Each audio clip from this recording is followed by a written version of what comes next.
لله الحمد لله رب العالمين والصلاة والسلام على رسوله الأمين أما بعد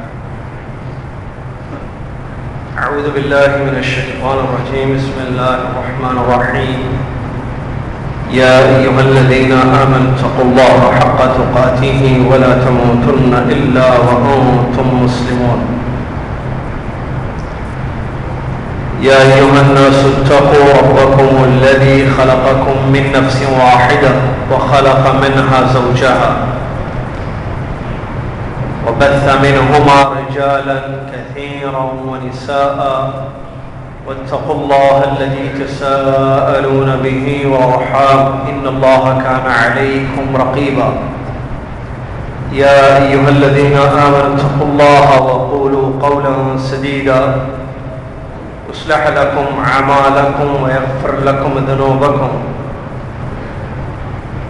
ومن يطع الله ورسوله فقد فاز فوزا عظيما قال الله سبحانه وتعالى فمن زحزح عن النار وأدخل الجنة فقد فاز وقال عز وجل يوم لا ينفع مال ولا بنون إلا من أتى الله بقلب سليم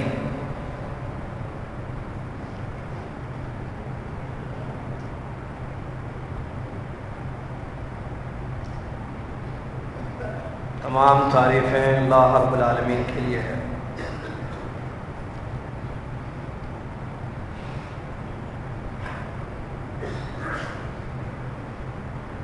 بڑائی ہر قسم کی اسی کے لیے ہے،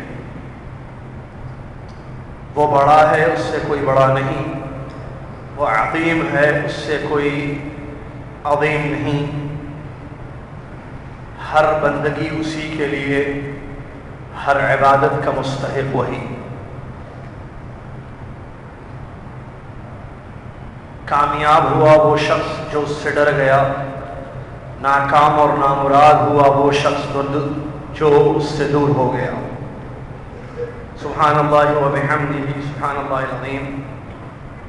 اس کے بعد درود و سلام ہو امام الانبیاء محمد الرسول اللہ صلی اللہ علیہ وسلم کی ذات گرامی پر، جن کو اللہ عز و جل نے اپنا رسول بنا کر مبعوث فرمایا، اسلام دے کر آپ کی بعثت فرمائی، اور آپ کی یہ ذمہ داری تھی کہ لوگوں کو توحید کی دعوت دیں اور شرک سے منع کریں، اور آپ نے اس ذمہ داری کو بخوبی انجام دیا۔ اللہم صلی علی محمد وعلی آل محمد کما صلیت علی ابراہیم وعلی آل ابراہیم انک حمید مجید۔ اللہم بارک علی محمد وعلی آل محمد کما بارکت علی ابراہیم وعلی آل ابراہیم انک حمید مجید۔ یہ تھی اللہ پاک کی تعریف اور نبی علیہ السلام پر درود۔ اس کے بعد آج 10 صفر 1435 ہجری مطابق 13 دسمبر 2013 عیسوی مسجد عزیزیہ جدہ میں خطبے کا اردو میں خلاصہ پیش کیا جا رہا ہے۔ آج اس موضوع پر خطیب صاحب نے خطبہ دیا، وہ ہے حقیقی کامیابی۔ حقیقی کامیابی کیا ہے؟ معزز سامعین، انسان یہ سمجھتا ہے کہ دولت سے کامیابی ہوتی ہے، انسان یہ سمجھتا ہے شہرت اور پاپولیرٹی سے کامیابی حاصل کی جا سکتی ہے، تو کہیں کوئی یہ سمجھتا ہے کہ ناز و نعمت کی اشیاء اگر میسر ہوں تو میں کامیاب ہوں۔ مختلف سوچ، مختلف ذہن کامیابی کو لے کر ہیں۔ کتاب و سنت نے جس چیز کو کامیابی کہا ہے وہ ہے جنت کا داخلہ اور جہنم سے آزادی۔ جس انسان کو جنتوں میں داخل کر دیا جائے، جہنم کی آگ سے اس کو بچا لیا جائے یا دور کر دیا جائے، حقیقت میں یہی کامیاب ہے۔ اور اگر کوئی جہنم میں چلا جائے اور جنت سے ہٹا دیا جائے، اس سے بڑا ناکام اور نامراد کوئی نہیں ہے۔ اللہ تعالیٰ مجھے اور آپ کو جنت کا مستحق بنائے، آمین۔ بڑا پیارا، بڑا اچھا خطبہ رہا ہے، اللہ تعالیٰ ہم سب کو توفیق دے کے خطبوں پر عمل کرے، آمین۔ ابراہیم علیہ السلام کے بارے میں ہم جانتے ہیں، پڑھتے ہیں، سنتے ہیں۔ ابو الانبیاء ابراہیم علیہ السلام بہت بڑے پیغمبر گزرے ہیں، اللہ کے بڑے برگزیدہ چہیتے نبی اور بندے گزرے ہیں۔ بڑی آزمائشیں زندگی میں آئی، ہر جگہ کامیاب رہے۔ اللہ تعالیٰ نے جو جو کہا، جیسے جیسے حکم دیا، وہ ویسے ویسے انہوں نے کیا علیہ السلام۔ اللہ تبارک و تعالیٰ نے بچے کو ذبح کرنے کا حکم دیا تو وہاں بھی لبیک کہا، راضی ہو گئے۔ اور اللہ تبارک و تعالیٰ نے ان کو ان کے گھر، ان کے وطن سے دور کیا، مطلب آزمائش کے لیے، جیسے کہ ان کے باپ آزر نے ان کو دور کر دیا تو اس میں بھی کامیاب رہے۔ ان کی بیوی کو پکڑنے، حاصل کرنے کی ایک ظالم بادشاہ نے کوشش کی، اللہ نے وہاں بھی ان کی شان رکھی اور بچا لیا ان کی بیوی کو اس ظالم بادشاہ سے۔ بتوں کو اپنے ہاتھ سے توڑا، ایک اللہ کی عبادت کی طرف دعوت دی، لوگوں کو جہنم کے آگ سے بچانے کی کوشش کی، جنت کا راستہ دکھایا، خود ان کو آگ میں ڈالا گیا، یعنی دنیا کی آگ میں۔ اتنی کڑی آزمائش ہوئی، پھر بھی اس پر صبر کیا۔ الغرض یہ کہ زندگی کے ہر مرحلے میں آپ نے اپنے رب کو راضی کیا، اپنے رب کو خوش کیا، اس کی اطاعت اور فرمانبرداری کی، اور ان کی تعریف پرانی آیات میں موجود ہے، اور اللہ کے نبی علیہ السلام نے اپنی حدیثوں میں آپ کی تعریف کی ہے۔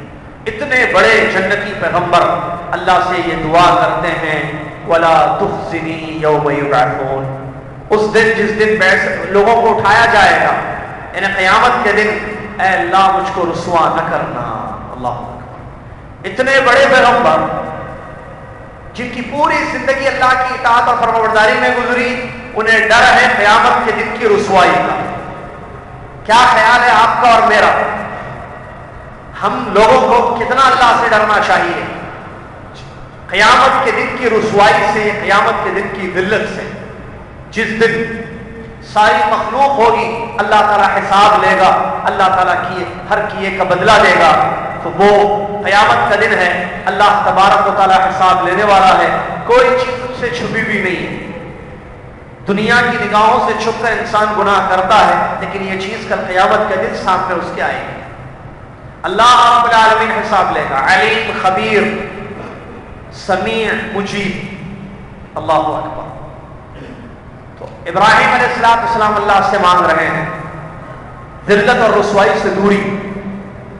تو مجھے اور آپ کو کتنی فکر ہونی چاہیے اس بات کی کہ کل قیامت کے دن ہم ذلیل نہ ہوں، کل قیامت کے دن ہم رسوا نہ ہوں۔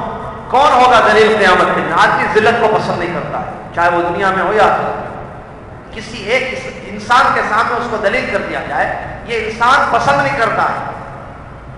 ایک انسان کے سامنے اس کو رسوا کر دیا جائے، اس کا سر نیچے کر دیا جائے، یہ کسی کو پسند نہیں ہے۔ تو کیسے وہ اس رسوائی اور ذلت کو پسند کرے گا جو پوری مخلوق کے سامنے کی جائے گی قیامت کے دن؟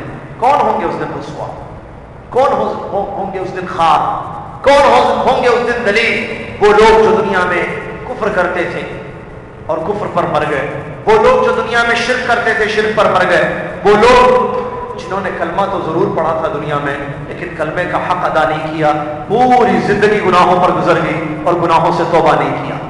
مجرمین، کفار، مشرکین، اہل بدع، گنہگار، نافرمان، یہ لوگ کل قیامت کے دن رسوا ہوں گے۔ کیا مجھے اور آپ کو فکر نہیں ہے کہ اس دن جہنم کی آگ سے میں بچا لوں اپنے آپ کو، اپنے گھر والوں کو، اپنے آپ کو، اپنے گھر والوں کو؟ جہنم میں جس کو پھینک دیا جائے، جس کے نام رسوا کون ہے قیامت کے دن؟ جس کا نام ہے اعمال اس کے پیٹھ کے پیچھے سے اس کے بائیں ہاتھ میں دیا جائے، جو قرآن نے کہا، وہ رسوا ہوگا۔ کیونکہ جس کو لیفٹ ہینڈ میں نام اعمال مل جائے، پیٹھ کے پیچھے سے، یہ ذلت ہے، یہ رسوائی ہے، اس کا یہ مطلب ہے کہ یہ جہنمی ہے، یہ جہنم میں جانے والا ہے۔ آج کی دنیا کی زندگی دارالعمل ہے، اس دن کی رسوائی سے آج ہم اپنے آپ کو بچا سکتے ہیں۔ کیسے؟ نیکی کر کے، اطاعت کر کے، جنت کی راہوں پر چل کر جہنم سے اپنے آپ کو بچائیں، اپنے آپ کو بھی، اپنے گھر والوں کو بھی۔ کیا ہم چاہتے ہیں کہ ہماری بیویاں رسوا ہو جائیں کل قیامت کے دن؟ کیا ہم چاہتے ہیں کہ ہماری اولاد جن کے لیے ہم نے قربانیاں دی، دنیا میں قربانیاں دیتے ہیں، کل قیامت کے دن یہ رسوا ہو، ذلیل ہو، ان کا نامہ اعمال ان کے لیفٹ ہینڈ میں ملے؟ دنیا میں یہ پاس ہوئے، ہم خوش ہوئے، فیل سے ہم بھی ڈرے، یہ بھی ڈرے، ہم نے اٹھایا، جگایا، پڑھایا، سکھایا، لکھایا، ٹیوشن کا اہتمام کیا، پیسہ خرچ کیا، اپنے ملک کو چھوڑا تاکہ بچے اچھے پڑھیں۔ اللہ اکبر۔ لوگ اپنے ملک کو چھوڑتے ہیں بچوں کی تعلیم کے لیے، بچوں کی تعلیم کے لیے اکیلے بچوں کو دور دراز علاقوں میں بھیج دیتے ہیں جہاں نہ ان کا اپنا ہے نہ کوئی قریب ہے۔ معلوم ہے آپ، لوگ دور دراز تعلیم کے لیے ہر قسم کی قربانی دیتے ہیں۔ کیا ہم اپنے بچوں کو جہنم کی آگ سے بچانے کی، اس دن کی رسوائی اور ذلت سے بچانے کی فکر کر رہے ہیں یا نہیں کر رہے ہیں؟ اس طرف یہ پیغام آج کے خطبے میں دیا گیا ہے کہ قیامت کے دن کی ہولناکیوں، جہنم کی رسوائیوں سے اپنے آپ کو بچانے کی فکر کریں، اور یہ وہ شخص کرے گا جس کے دل میں جو اللہ کا ڈر ہوگا، جو چاہے گا کہ وہ کامیاب اور کامران ہو۔ جو کامیابی نہیں چاہتا ہے وہ شخص اپنے آپ کو بچا بھی نہیں سکتا ہے۔ اللہ تعالیٰ نے فرمایا فَمَنْ زُحْزِحَ عَنِ النَّارِ، جس انسان کو جہنم سے دور کر دیا جائے، وَأُدْخِلَ الْجَنَّةَ، جنت میں داخل کر دیا جائے، وہ شخص کامیاب ہے۔ لہذا جنت انسان کا ٹارگٹ ہونا چاہیے کہ وہ جنت کو پائے، جنت کے لیے کوشش کرے۔ اور اللہ تبارک و تعالیٰ قرآن میں یہ بات بیان فرماتا ہے، یعنی قرآن کی ایک آیت سے بات ثابت ہے کہ صرف نماز پڑھنے والے، روزہ رکھنے والے، زکوٰۃ اور قربانیاں اور حج دینے والے جنت میں نہیں جائیں گے، بلکہ یہ تو عبادتیں ہیں، اس میں کوئی شک نہیں ہے، یہ نیکیاں ہیں جو جنت میں جائیں گی۔ لیکن اس کے ساتھ ساتھ یہ جو ظاہری بندگی ہم کرتے ہیں، عبادتیں کرتے ہیں، اپنے باطن کو بھی پاک اور صاف رکھنا ضروری ہے، قلب سلیم لے کر اللہ کے پاس جانا ضروری ہے، اندر اور باہر دونوں کا صاف ہونا ضروری ہے جنت میں جانے کے لیے۔ اللہ نے فرمایا لو یوم لا ينفع مال ولا بنون الا من اتى الله بقلب سلیم، قیامت کے دن کوئی کسی کو اس کا مال نفع نہیں دے گا، نہ بچے فائدہ پہنچائیں گے، سوائے اس انسان کے لیے فائدہ صرف اس انسان کو ہوگا من اتى الله بقلب سلیم، جو سلیم، صحیح، ہر عیب، ہر گناہ سے پاک دل اللہ کے پاس لے کر آئے۔ ایسا شخص کل قیامت کے دن فائدہ اٹھائے گا اپنے قلب سلیم سے، اور اس کو جنت نصیب ہوگی۔ میرے محترم سامعین، دل کی بہت ساری بیماریاں ہیں، ان میں ایک بہت بڑی بیماری کا ذکر خطبے میں کیا گیا ہے، اور وہ ہے حسد۔ حاسد جنت میں نہیں جا سکتا، اس لیے کہ یہ قلب سلیم نہیں ہے اس کا دل۔ جس کا دل صحیح ہو اس کے دل میں حسد نہیں ہوتا۔ یہ بیمار دل ہے جس دل میں اپنے بھائیوں کو لے کر، اپنی بہنوں کو لے کر یا ان کی چیزوں کے بارے میں حسد کرتا ہے۔ حسد عربی زبان میں کس کو کہتے ہیں؟ حسد کہتے ہیں تمنی زوال النعمہ عن الغیر، کسی سے نعمت کے ختم ہونے کی امید کرنا۔ مثال، کسی مسلمان کے پاس دولت ہے تو میں یہ خواہش کروں کہ وہ فقیر بن جائے اور وہ دولت مجھے مل جائے، یہ ہے حسد۔ اور ایسا آدمی جہنم سے نہیں بچایا جائے گا، کیونکہ اس کا دل صاف نہیں ہے۔ اور اللہ نے فرمایا الا من اتى الله بقلب سلیم، صاف دل والا کل قیامت کے دن فائدہ اٹھائے گا، مطلب جنت میں جائے گا، جہنم سے اپنے آپ کو بچائے گا۔ دو مثالیں دی خطیب صاحب نے۔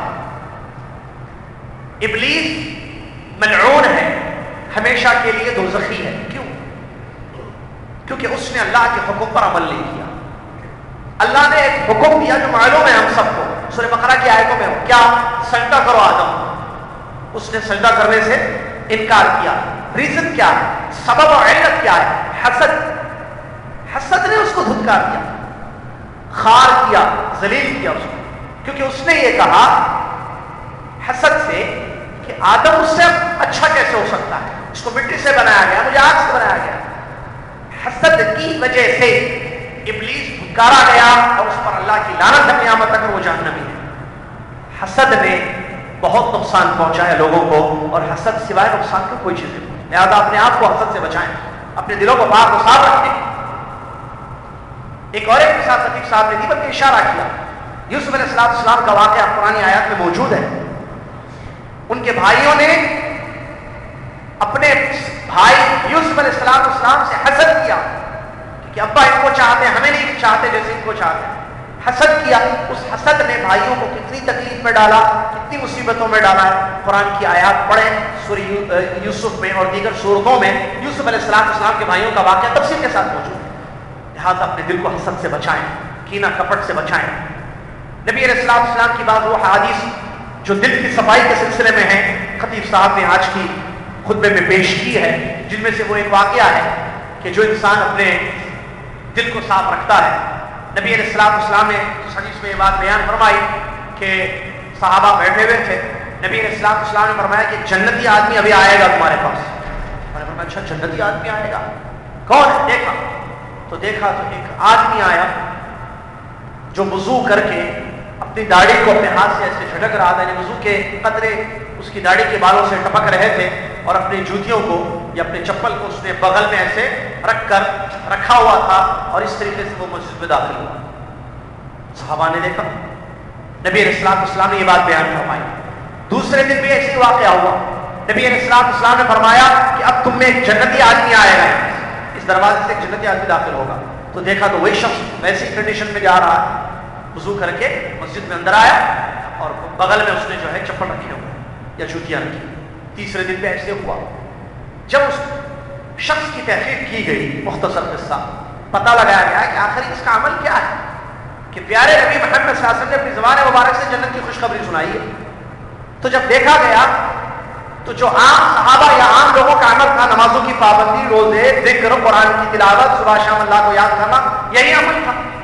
پھر اس سے دریافت کیا گیا بھائی آخر کیا بات ہے، ہم نے آپ کے اندر کوئی ایسا خاص کام نہیں دیکھا جو لوگ نہیں کرتے ہیں، لیکن ہم نے نبی علیہ السلام کی زبان مبارک سے سنا ہے آپ کے لیے جنت کی خوشخبری۔ تو انہوں نے جو جواب دیا کیا ہے، وہ یہ کہ میری ایک عادت ہے، رات میں سوتا ہوں تو اپنا دل صاف کر کے سوتا ہوں۔ دل صاف سمجھتے ہیں، اپنے دل میں کسی مسلمان کے لیے نفرت، دشمنی، بغض، عداوت، نفرت، کینہ، کپٹ، حسد نہیں رکھتا۔ میرا دل صاف ہے، سب کو معاف کر کے سو جاتا ہوں، میرے دل میں کسی کے لیے کچھ نہیں ہے۔ کہا کہ یہ وہ چیز ہے جو کوئی نہیں کر سکتا، یہ ہر آدمی نہیں کر سکتا۔ معزز سامعین، کہنے کا مقصد یہ ہے دلوں کی صفائی بہت بڑی چیز ہے۔ جس طریقے سے نماز، روزہ، زکوٰۃ سے پیدا ہوگا، اسی طریقے سے دلوں کی صفائی سے پیدا ہوگا۔ اگر آدمی نے نماز پڑھی، آدمی نے روزہ رکھا، لیکن دل اس کا صاف نہیں ہے، یعنی ظاہر میں وہ عبادت اللہ کی کر رہا ہے، اللہ تبارک و تعالیٰ کی بندگی کر رہا ہے، لیکن اس کا دل صاف نہیں ہے، حسد، یہ جو گناہ ہے، دل کی بیماریاں ہیں، نفرت، عداوت یا بغض، دشمنی، غیر اللہ سے تعلق، غیر اللہ سے محبت، یہ چیزیں اگر ہو تو ایسی صورت میں اس کے لیے کامیابی نہیں ہے، یا وہ اللہ تبارک و تعالیٰ کے عذاب سے اپنے آپ کو نہیں بچا سکتا ہے۔ خطیب صاحب نے بیان کیا کہ انسان کوشش کرے ظاہر و باطن کو پاک و صاف رکھے، عبادتیں کرے، دل کی عبادتیں ہیں، ہاتھ پیر کی عبادتیں ہیں، زبان کی عبادت ہے، ہر قول، فعل، عمل، ظاہر و باطن اللہ رب العالمین کے رضا میں رکھے، جیسے اللہ چاہتا ہے، جیسے اللہ تبارک و تعالیٰ کی پسند ہے اور اللہ تبارک و تعالیٰ کے احکام ہیں، اس پر عمل کرے تو انسان کے لیے کامیابی ہوگی، انشاءاللہ وہ جنت میں جائے گا۔ اور خطیب صاحب بتا رہے تھے جنت میں جانے کے لیے یہ بھی ضروری ہے کہ انسان اسلام کے ارکان پر عمل کرے۔ اسلام کے ارکان 5 ہیں، بڑے آسان ہیں، بس آسان ہے اس انسان کے لیے جس کو اللہ توفیق دے دے۔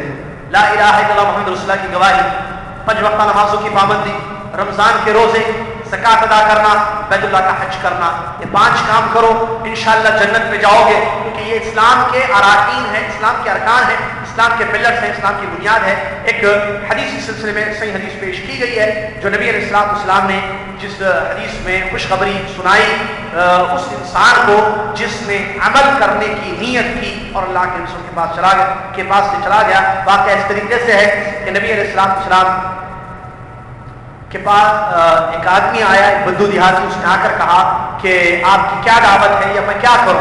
تو نبی علیہ السلام نے اسلام کے ارکان کی دعوت دی، کہا کہ تم لا الہ الا اللہ محمد رسول اللہ کا اقرار کرو، تو اس نے اقرار کر دیا، اللہ کے نبی علیہ السلام کا کلمہ پڑھا لا الہ الا اللہ محمد رسول اللہ۔ اس کے بعد اس نے پوچھا تو کہا کہ نماز ہے، 5 وقتہ نماز ہے، اس نے کہا ٹھیک ہے میں 5 وقتہ نماز کی بھی پابندی کروں گا۔ پھر کیا ہے؟ روزہ ہے، میں روزہ بھی رکھوں گا رمضان کا، زکوٰۃ میں زکوٰۃ بھی دوں گا، پھر حج میں حج بھی کروں گا۔ اس کے بعد یہ کہتا ہوا گا گیا وہ شخص کہ آپ نے جو 5 چیزیں بیان کی میں وہ کروں گا، میں اس سے زیادہ کروں گا، نہیں اس سے کم کروں گا۔ آپ نے جو چیزیں 5 بیان کی ہیں ارکان اسلام، میں اس پر عمل کروں گا اور چھوڑوں گا نہیں کبھی اس کو۔ یہ کہتا ہوا وہ چلا گیا۔ نبی علیہ السلام نے بیان فرمایا افلح ان صدق، اگر اس نے سچ کہا ہے تو یہ کامیاب ہو گیا۔ اس نے کہا ہے کہ میں اس پر عمل کروں گا 5 چیزوں پر، تو اگر یہ عمل کرے تو ایسی صورت میں افلح، یہ کامیاب ہو جائے گا۔ کامیاب ہو جائے گا کا مطلب جہنم سے بچ جائے گا، جنت میں داخل ہو جائے گا۔ پیارے نبی علیہ السلام کی دوسری حدیث پیش کی گئی، سب سے پہلے قیامت کے دن جس کے لیے جنت کے دروازے کھولے جائیں گے وہ ہے ہمارے آپ کے نبی، ساری دنیا کے نبی، سب سے بڑے پیغمبر امام الانبیاء محمد رسول اللہ صلی اللہ علیہ وسلم۔ حدیث کا واقعہ ہے کہ پیارے نبی علیہ السلام جنت کے دروازے ہیں، جیسا کہ قرآن اور حدیث سے معلوم ہے 8 دروازے ہیں جنت کے، اور جہنم کے 7 ہیں دروازے، ایک کم ہے، جنت کے 8 ہیں۔ ٹھیک ہے، اللہ تعالیٰ ہم سب کو جنت کے دروازے ہم سب کے لیے کھول دیں، آمین۔ تو نبی علیہ السلام کی حدیث ہے، آپ علیہ السلام جنت کا دروازہ کھٹکھٹائیں گے تو فرشتہ کہے گا کون ہے؟ نبی علیہ السلام فرمائیں گے محمد، انا محمد ابن عبداللہ، میں محمد ابن عبداللہ ہوں۔ تو فرشتہ کہے گا، دروازہ کھول کر آپ کا شاندار استقبال کرے گا، آپ کو داخل ہونے کی اجازت دے گا اور یہ کہے گا مجھے حکم دیا گیا ہے کہ میں آپ کے لیے سب سے پہلے دروازہ کھولوں جنت کا۔ اللہ اکبر۔ تو سب سے پہلے جنت کے دروازوں سے جن کو داخلہ دیا جائے گا، یہ داخل ہوں گے وہ ہمارے آپ کے نبی محمد الرسول اللہ صلی اللہ علیہ وسلم۔ اسی طریقے سے حدیث میں یہ بھی بات ہے کہ قوموں میں، امتوں میں سب سے پہلے جن کی قوم یا جو امت داخل ہوگی جنت میں وہ ہوگی امت محمد صلی اللہ علیہ وسلم۔ اللہ تعالیٰ مجھے اور آپ کو اس میں شامل فرما دے۔ لیکن اس حدیث کا یہ مطلب نہیں ہے کہ پوری امت داخل ہوگی، امت میں جو جنت کے مستحق ہوں گے وہ داخل ہوں گے، کیونکہ امت میں ایسے بھی ہوں گے جو جہنم کے مستحق ہوں گے اور جہنم میں داخل ہوں گے، جیسا کہ کتاب و سنت سے یہ بات ثابت ہے۔ اور یہ بھی بات معلوم ہے کہ انسان کا صرف عمل، یہ بھی ہمارا عقیدہ ہے کتاب و سنت کی روشنی میں، اور ہونا چاہیے کہ انسان صرف اپنی عمل کی بیس پر کامیابی نہیں حاصل کر سکتا کہ وہ دنیا میں خوب عمل کر لے اور جنت اس کو مل جائے، ایسا نہیں ہو سکتا ہے۔ ایک شرط ہے جنت میں داخل ہونے کے لیے، کیا ہے وہ؟ رحمت الہی، اللہ اکبر، اللہ تبارک و تعالیٰ کی رحمت۔ کیونکہ حدیث میں نبی علیہ السلام نے یہ بات بیان فرمائی کہ تم میں سے کوئی شخص اپنے عمل سے جنت میں داخل ہرگز نہیں ہوگا۔ صحابہ نے فرمایا اے اللہ کے رسول، کیا آپ بھی، یعنی آپ بھی اپنے عمل سے جنت میں نہیں جائیں گے؟ کہا ولا انا، میں بھی اپنے عمل سے صرف جنت میں داخل نہیں ہوں گا جب تک کہ اللہ تعالیٰ اپنی رحمت سے مجھے داخل نہ کر دے۔ معلوم ہوا اللہ تبارک و تعالیٰ کی رحمت کے بغیر کوئی شخص جنت میں داخل نہیں ہوگا، اور اللہ کا وعدہ ہے اللہ رحم کرے گا ان لوگوں پر جو اللہ کی بات پر عمل کریں گے، اللہ پر ایمان لائیں گے، اس کی اطاعت کریں گے، اس کی فرمانبرداری کریں گے، اللہ ان پر ضرور رحم کرے گا۔ جیسا کہ ایک حدیث مجھے یاد آ رہی ہے نفل نماز کے متعلق، نبی علیہ السلام نے دعا دی، فرمایا اللہ رحم فرمائے اس انسان پر جس نے عصر کی نماز سے پہلے 4 رکعت پڑھی۔ عصر سے پہلے کوئی سنت موقدہ نہیں ہے، یہ نفل نماز ہے 4 رکعت۔ تو جو شخص یہ نماز پڑھے عصر کی فرض نماز سے پہلے، پیارے نبی صلی اللہ علیہ وسلم نے اس کے لیے رحمت کی دعا دی، اللہ اس پر رحم فرمائے۔ تو نماز پڑھنا نیکی ہے، نفل۔ تو نیکیاں جو انسان کرتا ہے اللہ کی رحمتیں ضرور اس کو ملتی ہیں، اور یہ قرآن و حدیث کے ساتھ اللہ تبارک و تعالیٰ رحم کرے گا اس بندے پر جو اللہ کی اطاعت کرے گا، اللہ کی فرمانبرداری کرے گا، اللہ کا تقرب حاصل کرنے کی کوشش اپنی زندگی میں کرے گا، تو یقیناً اللہ تبارک و تعالیٰ اس پر رحم فرمائے گا۔ جنت کے بارے میں بھی کچھ چیزیں بیان کی گئی ہیں معزز سامعین، تاکہ ہمیں پتہ چلے کہ اصل کامیابی کیوں جنت میں داخل ہونا ہے۔ اس لیے کہ جنت میں ہر وہ چیز ہے جو بندہ چاہتا ہے، اور جہنم میں ہر وہ چیز ہے جو بندہ نہیں چاہتا ہے۔ تو جنت کی میں جانا، دنیا میں ہم جو چاہیں کہ ہمیں نہیں ملے گا، تو پھر دنیا کی زندگی کو کامیابی کا نام دینا غلط ہے۔ صرف پیسے سے کامیابی نہیں ہوتی، اس سے پہلے بھی یہ بات گزر چکی ہے۔ فرعون کامیاب نہیں ہے، شداد یا بادشاہ دنیا کے جو ایمان نہیں لائے، کفر پر مر گئے، وہ کامیاب نہیں۔ اسی طریقے سے قارون اپنے خزانے لے کر مر گیا لیکن کامیاب نہیں ہوا، ناکام ہونے والے۔ بلال حبشی رضی اللہ عنہ کامیاب ہیں، صحابہ کامیاب ہیں، کیوں؟ اس لیے کہ وہ ایمان لائے، انہوں نے نیکی کی، عمل کیا، اور جنت کی خوشخبریاں نبی علیہ السلام کی زبان مبارک سے صحابہ کو ملی۔ تو ایمان اور عمل صالح اللہ کی رحمت کے بعد یہ چیزیں کامیابی ہیں۔ کامیابی کی یہ راہ ہے، اور اسی سے کامیابی انسان کو مل سکتی ہے کہ انسان جنت میں چلا جائے۔ جنت، اللہ اکبر، اللہ تبارک و تعالیٰ نے اس کے بارے میں یہ بات بیان فرمائی ہے، اعدت للمتقین، جنت ہر ایک کے لیے نہیں ہے۔ ہم چاہتے ہیں، آپ کسی سے بھی پوچھیں بھائی جنت چاہیے، اور یہ کوئی سوال ہے؟ اگر آپ کسی کو پوچھو جنت میں جانا ہے، آپ کو بولے گا کیا کوئی جنت نہیں بھی چاہتا ہے کیا؟ ایسا بھی ہے جو بولے گا مجھے جنت میں نہیں جانا، مجھے جہنم کی آگ میں چلنا ہے۔ ہر آدمی جنت چاہتا ہے، جہنم سے بچنا چاہتا ہے، بلکہ ہر انسان، میں مسلمان نہیں، ہر انسان آگ میں جانا پسند نہیں کرتا ہے۔ آپ کسی بھی کافر سے جا کے پوچھیے آگ میں جاؤ گے، آگ چاہیے؟ بولے گا یہ کیسا سوال، پاگل ہے آپ یہ بات کر رہے ہیں؟ اس سے کوئی انسان جلنا، تڑپنا، عذاب، شدت، تکلیف، پیاس، عذاب نہیں پسند کرتا ہے۔ راحت، نعمت، خوشحالی، اچھی لائف ہر انسان چاہتا ہے، اور یہ جنت میں جنت۔ لیکن تعجب اس بات پر ہے کہ سارے لوگ چاہتے تو ہیں لیکن عمل بہت کم لوگ کرتے ہیں۔ انہیں مجھے چیز چاہیے تو اس کے لیے مجھے کوشش کرنی ہے۔ ایسے نہیں ہوگا نا کہ خواہشوں سے کوئی چیز مل جائے، جیسے کہ امام حسن بصری رحمۃ اللہ نے فرمایا ایمان خواہشوں کا نام نہیں ہے کہ آدمی خواہش کر لے تو ہو جائے مجھے، بلکہ عمل ہے ایمان، دل میں بیٹھ جائے اور عمل اس کی تصدیق کری ہے ایمان، اور ایمان لانے والا جنت میں جائے گا۔ سب سے بڑی چیز جو جنت میں جائے گی ایمان ہے، بغیر ایمان کے اچھا عمل بھی جنت میں نہیں لے جائے گا۔ کافر اگر اچھے اچھے کام کر کے مر جائے جنت میں جائے گا؟ نہیں جائے گا۔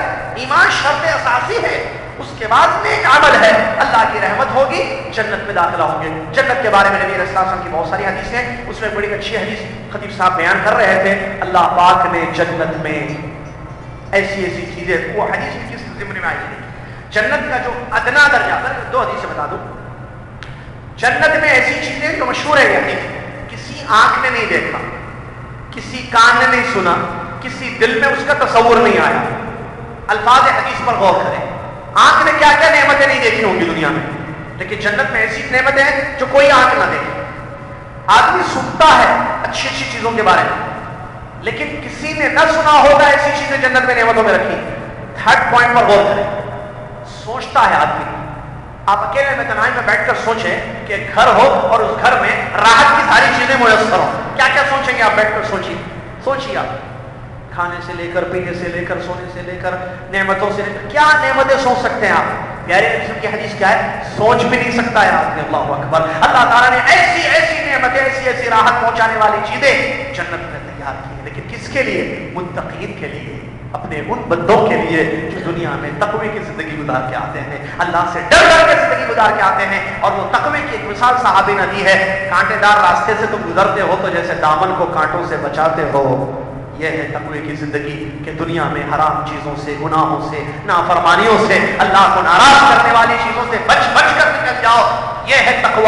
اور جو تقوی کی زندگی گزارے گا وہ متقی ہے، اور متقی کے لیے قرآن کی آیت میں اللہ نے بیان للمتقین، جنت کو تیار کر دیا گیا ہے اللہ سے ڈرنے والوں کے لیے۔ لہٰذا جنت چاہیے تو تقوی کی زندگی ہمیں گزارنا بہت ضروری ہے۔ اور دوسری بات جو اللہ کے نبی علیہ السلام فرماتے ہیں، سب سے ادنا درجے کا جو جنتی ہے، اللہ اکبر، اعلیٰ نہیں، سب سے لاسٹ کیٹیگری بولے آپ اگر لفظ صحیح ہے تو، ادنا درجے کا جنتی اللہ تعالیٰ سے کہے گا بندے کیا چاہیے، بول کیا چاہ، کیا دو؟ تو بندہ کہے گا اللہ تو نے کیا ہمیں دیا، اللہ تو نے ہمارے چہروں کو تر و تازہ کیا جنت میں داخل کر کے، اور ہمارے چہروں کو جہنم کی آگ سے بچا لیا، اس سے بڑھ کر اور کیا نعمت ہے؟ اللہ تعالیٰ کہے گا تمنا کر بندے، آرزو کر، تو یہ کہے گا کہ اللہ تو نے سب کچھ دے دیا، اور کیا اب کیا مانگوں، کیا آرزو کروں؟ تو اللہ تعالیٰ اسے کہے گا کہ اگر میں تجھ کو دنیا کی دولت، جو ایک بادشاہ دنیا میں ہوتا ہے اس کی دولت دے دوں تو اللہ تو رب العالمین ہے، تو مجھ سے مذاق کر رہا ہے، ایسے کہے گا، حدیث کا ترجمہ کر رہا ہوں۔ تو اللہ تبارک و تعالیٰ ہنسے گا، اور قرآن و حدیث سے اللہ کا ہنسنا ثابت ہے۔ کیسے ہنستا ہے؟ جیسے اس کی ذات کو لائق ہنسنا حدیث سے ثابت ہے اللہ تبارک و تعالیٰ کا، ٹھیک ہے؟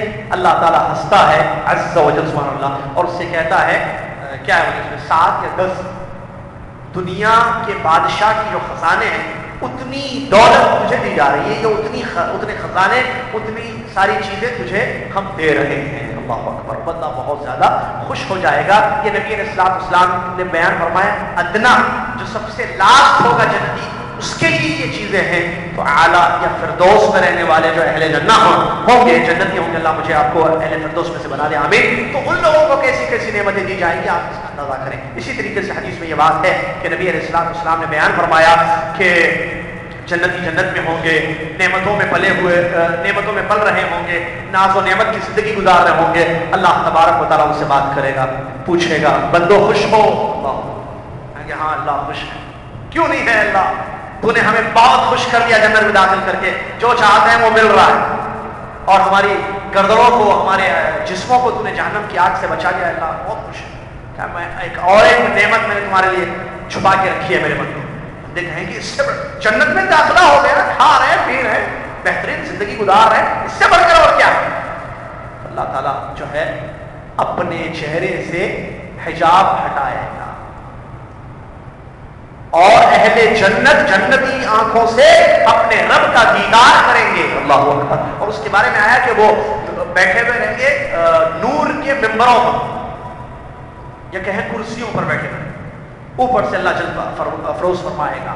اللہ تبارک و تعالیٰ کی آواز آئے گی، بات سنیں گے اور اللہ تبارک و تعالیٰ کا جواب دیں گے. اللہ کہے گا تم اپنے رب کو دیکھ لو. اللہ تعالیٰ اپنے چہرے سے حجاب ہٹائے گا، حدیث کے الفاظ، اور دیکھیں گے اہل جنت اپنے رب کا دیدار، اپنے رب کا چہرہ. کہتے ہیں نبی صلی اللہ علیہ وسلم اس سے زیادہ خوشی کبھی نہیں ہوگی، اس سے بڑی نعمت ان کے لیے کوئی اور نہیں ہوگی کہ انہوں نے اپنے رب کو دیکھا، اپنے رب کے چہرے کو دیکھا، اپنے رب کا دیدار فرمایا. میرے محترم سامعین، کیا میں اور آپ یا دنیا کا مسلمان یہ چیز نہیں چاہتا ہے؟ یہ نعمت ملے؟ یا جہنم میں تڑپنا چاہتے ہیں؟ نہیں. تو پھر اس کے لیے دنیا میں محنت کریں، کوشش کریں، جد و جہد کریں، گھر والوں کو بھی لے چلیں اسی راستے پر جنت کے. قوا انفسکم واہلکم نارا. اللہ کے تبارک و تعالیٰ فرماتا ہے تم اپنے آپ کو، اپنے گھر والوں کو جہنم کی آگ سے بچا لو. جنت کے لیے کوشش کرنا، محنت کرنا ہے. خواہشوں سے جنت نہیں ملتی ہے، جیسا کہ شروع میں بھی ہم نے کہا. لہٰذا اپنے ظاہر و باطن کو پاک کرنا ہے، شرک اور کفر اور جہنم میں لے جانے والی چیزوں سے اپنے آپ کو بچانا ہے. شرک سے جہنم، کفر سے جہنم ملتی ہے، کیونکہ پرانی آیات میں یہ بات بیان کی گئی ہے کافر ہمیشہ خالدین فیہا، جہنم کی آگ میں ہمیشہ ہوں گے. الحمدللہ ہم ایمان والے ہیں، اللہ کا شکر ادا کریں، اللہ کی تعریف کریں اور دعا کریں کہ ایمان پر ہماری موت ہو جائے.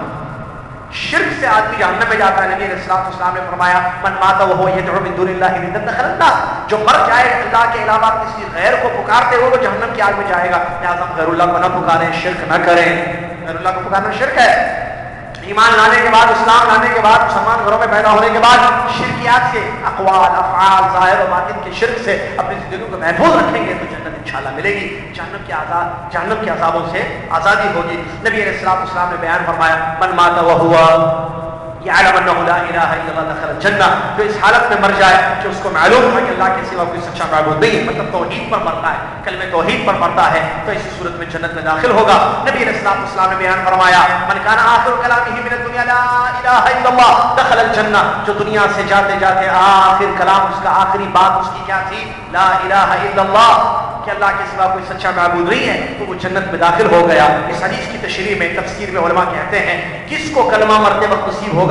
جو کلمے کے تقاضوں پر زندگی بھر عمل کرے گا. پوری دنیا میں جو اس نے زندگی گزاری، ایک اللہ کی عبادت کرتا تھا، اللہ کے ساتھ کسی اور کو نہیں ملاتا تھا، تو مرتے وقت کلمہ توحید اس کو نصیب ہوگا، کیونکہ کلمے پر اس کی زندگی گزری. جس کی زندگی شرک پر گزری اور غیر اللہ کو پکارتے ہوئے گزری، موت بھی اسی حالت میں اس کی ہوگی. اللہ مجھے اور آپ کو اس سے محفوظ رکھے. لہٰذا میرے بھائیوں، یہ کامیابی کے راستے ہیں کہ جنت ہم سب کو مل جائے، جہنم کی آگ سے، جہنم کے عذابوں سے ہماری زندگی محفوظ ہو جائے. اب سوال، کیا اس کے لیے ہم کوشش کر رہے ہیں؟ کیونکہ من جد وجد عربی میں کہتے ہیں جس نے کوشش کی اس کو ملے گا. اور قرآن کی ایک آیت اللہ کہتا ہے وَأَن لَيْسَ لِلْإِنسَانِ إِلَّا مَا سَعَىٰ. انسان کو وہی ملتا ہے جو وہ کوشش کرے. جو ڈاکٹر بننا چاہے گا کوشش کرے گا ڈاکٹر بن جائے گا. صحیح ہے یا نہیں؟ جو ڈاکٹر بننا چاہے گا انجینئر بنے گا. مکہ جانے والا مدینہ پہنچے گا. گاڑی لیے آپ بولے چلو کل چھٹی ہے سیٹرڈے مکہ جائیں گے، گاڑی لے کر طریق مدینہ پہ نکل جا رہے ہیں 400 کلومیٹر کے بعد، 450 کلومیٹر کے بعد ایک شہر آئے گا، اس کا نام مکہ نہیں ہے. آپ کو کہاں جانا تھا؟ مکہ. تو آپ کدھر گئے؟ طریق مدینہ، ہائی وے پر مدینہ. آپ ادھر جانا تھا نا، کیونکہ راستہ مکہ کا وہ ہے. اگر کسی کو مدینہ جانا ہے تو ادھر جائے. جیسے مثال کے طور پر آج کوئی ارادہ کرے کہ چلو کل چھٹی ہے ہم مدینہ جائیں، مسجد نبی کی زیارت کر لیں، مدینے میں تھوڑا رہ کر آتے ہیں 2 دن، ادھر جائے گا بہرا کی روڈ، مکہ جائے گا ادھر جائے گا، سیدھی سی بات ہے نا میرے پاس۔ تو پھر جب جنت میں جانا ہے تو ادھر کدھر جانا ہے؟ جنت کے راستے، فلمیں گانے یہ جنت کے راستے ہیں، جھوٹ غیبت چغلخوری حسد نفرتیں، ایک دوسرے کے لیے جادو کرنا، ایک دوسرے کو تکلیف پہنچانا، اذیتیں، یہ سب کیا ہے؟ جنت کے راستہ ہے یہ۔